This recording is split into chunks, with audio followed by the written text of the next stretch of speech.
अब बात दिल्ली में प्रदूषण की मार से मचे हाहाकार की करेंगे। अगर आप दिल्ली में रहते हैं तो हर दिन 12 सिगरेट के बराबर नुकसान आप झेल रहे हैं। ये हम नहीं कह रहे, बल्कि रिसर्च में ये चौंकाने वाला सच जो है सामने आया है।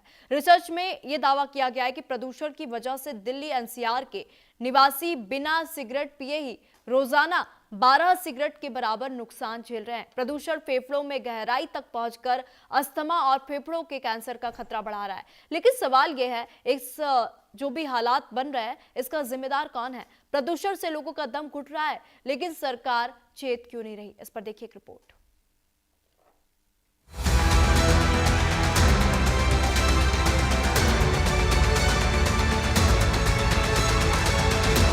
जहरीली हवा में दिल्ली का दम घुटने लगा।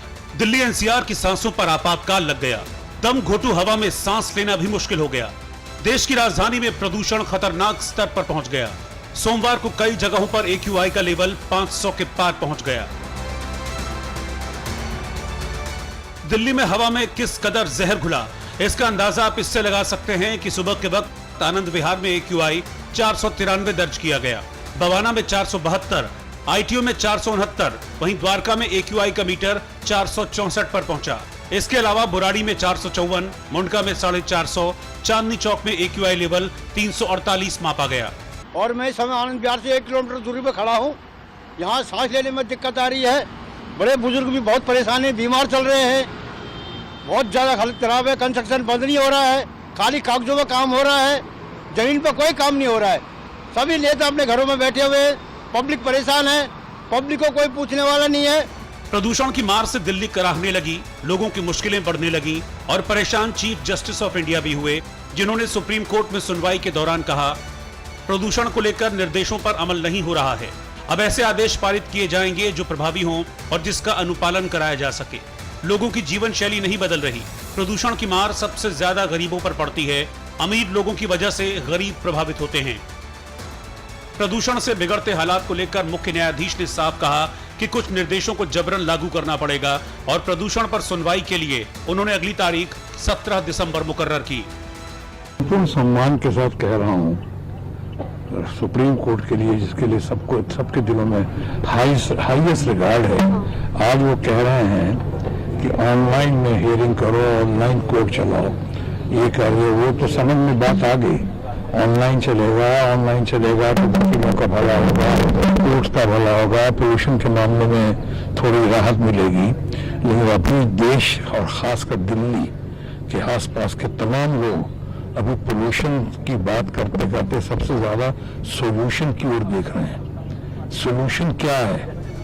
दिल्ली में प्रदूषण के कहर से क्या आम क्या खास, हर शख्स परेशान है। हालात ऐसे बन गए हैं कि ग्रैब 4 के नियम लागू करने पड़े हैं, जिसके तहत सभी निर्माण कार्यों पर रोक लगा दी गई है। वर्क फ्रॉम होम के निर्देश दिए गए हैं। साथ ही BS4 के वाहनों पर भी रोक लगा दी गई है। दिल्ली में ट्रकों के प्रवेश पर पाबंदी है। दिल्ली एनसीआर में हालात बद से बदतर होते जा रहे हैं। ऐसे में कांग्रेस के सांसदों ने प्रदूषण के मुद्दे पर संसद में चर्चा करने की मांग दोहराई। बहुत ज्यादा, हद से ज्यादा खराब हो गया है और हम लोगों को डिस्कस करना चाहिए। मैं आज वो डिस्कशन का परमिशन भी मतलब का वो लगाऊंगी। पोल्यूशन 2019 में भी मैंने 193 फाइल की थी और लोकसभा में बहस शुरू की थी। पिछले 6 साल में प्रदूषण में कोई फर्क नहीं पड़ा है और खराब हो गई है। लोगों का सांस लेना मुश्किल हो रहा है। पार्लियामेंट को, संसद को सारे काम छोड़ के प्राथमिकता पे इस पे बहस करनी चाहिए। दिल्ली में प्रदूषण का स्तर लगातार बढ़ता जा रहा है, जिसका सीधा असर लोगों के स्वास्थ्य पर पड़ रहा है। लेकिन सवाल है कि दिल्ली एनसीआर में ये हालात क्यों बने, कौन इस हालात के लिए जिम्मेदार है, और सवाल ये भी है कि आखिर कब दिल्ली एनसीआर के लोग स्वच्छ हवा में सांस लेंगे। Bureau report, news India. तो वहीं मथुरा में यमुना एक्सप्रेस